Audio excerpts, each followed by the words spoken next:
you hear me talk about customer avatars all the time, niching down why you need to pick a customer avatar if you're in the fitness industry. But this video, I want to talk about who are like the avatars you want to avoid, who are the worst types of customers to pursue, and why. So first off, we have broke people, but more specifically like college kids. I know it's tempting to want to make fitness programs for college kids because fitness is more popular among that crowd.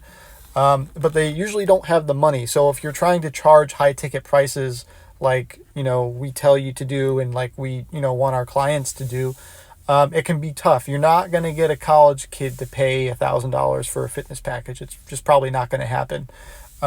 So if they can't afford you, then it's really not worth pursuing. Now you can make a cheap program and just, sell it to them that way. But in terms of like actually training them in person or online, they just don't have the money to pay for it. So it's better off keeping it cheap and just giving them programs that they can buy and leave them to their own devices.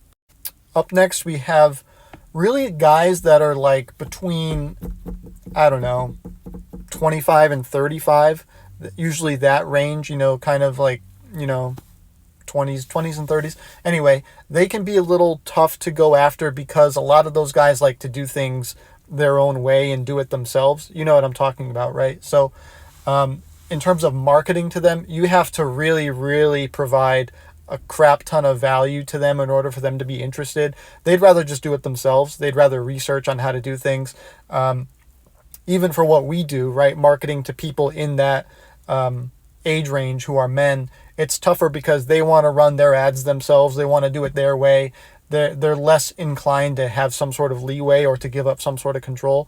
And so the same thing applies to training them. It can be a little tough to get them to like get with the program a little bit or even be interested in the first place. So be careful marketing to that crowd. It can be a little tougher than say like women who are in that age range. That's actually like a prime market, is like 25 to 35 for women. So the men can be a little tough. And this last one should probably go without saying, but it is kind of a popular market if you can do it the right way, is like youth sports or youth fitness. The reason why this is difficult is because you actually have to market to the parents instead of the kids, right? You can't run ads that target 12-year-olds. So you have to market to the parents, which adds a layer of separation between you and the client, which are the kids. So it's going to be a little tough. Also, parents are a lot more protective of their kids. They're going to want to screen you more, make sure you have a reliable program, that they trust you and that sort of stuff. So that can be a difficult market to jump into for those reasons. So anyway, those are my like top 3 markets that are the most difficult, that will give you a little bit of trouble if you try to market to them too much. You can do it, but I would avoid those if I was just starting out.